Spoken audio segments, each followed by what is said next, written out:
Dan ini ada beberapa fenomena juga saat belakangan ada fenomena yang dinamakan dengan jilbab yang tertukar. Maksudnya di sini adalah, jadi sekarang itu sudah masuk periode baru anak-anak mulai masuk sekolah Ustaz. Di mana mulai banyak kelihatan ibu-ibu ataupun emak-emak yang mulai nganter anak mereka, anak-anak perempuan mereka ke sekolah. Jadi anak-anak mereka ini rapi dan juga pakai jilbab, menggunakan rok panjang dan juga berpakaian sopan. Sementara orang tua ataupun emak-emak yang nganternya itu tidak menggunakan jilbab, bahkan kadang berpakaian baju pendek. Bagaimana menurut antum tentang hal seperti ini Ustaz? Alhamdulillah wassalatu wassalamu ala Rasulillah. Ya Allah al-musta'an.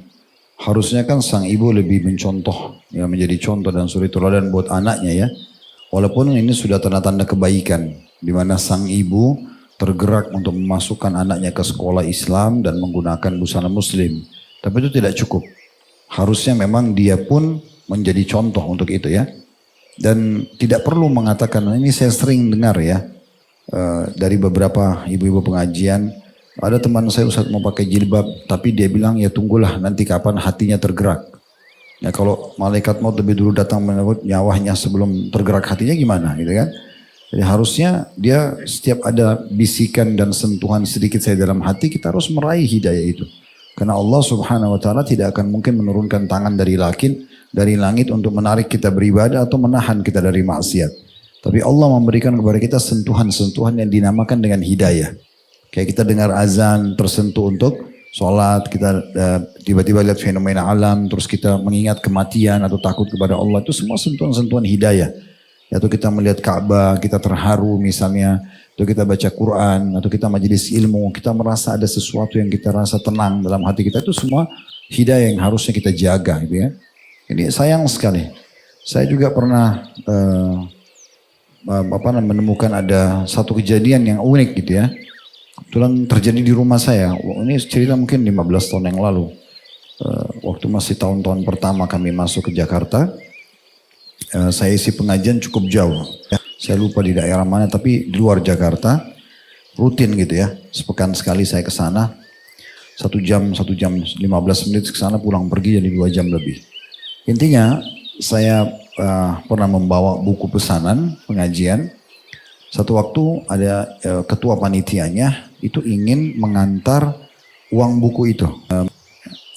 Kemudian dia pun menemukan alamat kami lalu datang gitu. Tapi tiba-tiba saya lagi dalam rumah mempersiapkan pengajian untuk keluar dari rumah sekitar 9:30 pagi. Ada satu ibu datang terus disambut sama istri saya. Terus istri saya masuk ke dalam, dia bilang ini ada ibu datang cari tapi sepertinya agak unik gitu. Saya bilang kenapa? Karena dia pakai rok pendek, nggak pakai hijab. Dia sudah nggak pakai hijab, pakai rok pendek, pakainya terbuka.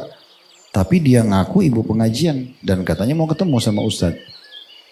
Ya udah coba temuin dulu deh, tanya kalau gitu.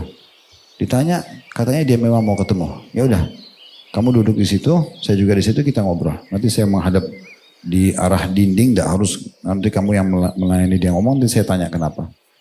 Begitu saya duduk. Saya membelakangi beliau, dia sama menghadap sama istri saya, terus saya tanya, ada apa Bu? Terus dia bilang, mungkin Ustadz tidak kenal saya, tapi saya Ibu Fulan. Ternyata ini ketua majelis taklimnya. Ya, yang rutin saya isi. Dan saya kalau ke sana jilbabnya syar'i banget itu. Ya. Kayak saya tidak kenal, karena memang sudah tidak berhijab gitu ya. Terus langsung dia bilang, mungkin Ustadz kaget, tapi memang begini pakaian saya sebenarnya. Saya doakan Ustadz supaya saya dapat hidayah. Nah, terus bertahun-tahun ini, jadi panitia pengajian itu belum sinyal hidayah tuh. Mau tunggu apa gitu ya. Tapi ini terjadi betul sendiri.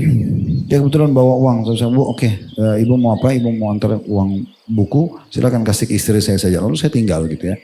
Tapi itu terjadi sebagai contoh. Ini sayang sekali. Ada juga orang kadang-kadang jilbabnya musiman. Pergi haji atau umroh pakai jilbab. Tiba di bandara Jakarta buka lagi. Seakan-akan jilbab itu hanya untuk di Mekah sama Madinah. Sayang sekali. Allah sudah sampaikan kakinya di 2 kota suci. Dia sujud kepada Tuhannya Allah SWT di sana. Dia lihat kaum muslimin dengan fenomena hijab dan pakaian syar'inya. Kemudian dia juga tidak tersentuh. Pulang masih juga kembali buka hijab. Ini luar biasa. Dan pertanyaan sederhana bagi orang-orang yang masih belum mau berhijab ini. Apa halangannya? Apa sebenarnya halangannya? Orang menggunakan kain di kepala itu sesuatu yang sangat indah dan bagus, rapi. Gitu kan? Tertutup, terjaga rapi, dan keliru kalau ada yang menganggap orang, oh kalau saya berhijab saya kurang cantik atau nanti tidak ada yang mau menikah dengan saya. Ini semua mau menikah sama orang berjilbab. Hah? Iya kan? Monogami atau poligami? Tawa lebar betul, Masya Allah. Ya iya, orang-orang di Mesir kan carinya wanita berjilbab kan? Kan tidak mungkin cari yang tidak berhijab. Dan sebenarnya tidak ada alasan untuk tidak pakai hijab syar'i atau hijab sebenarnya. Ya semoga Allah kasih hidayah. Kalau saran dari kami tentunya dia harusnya menjadi suri tauladan buat anaknya. Ya.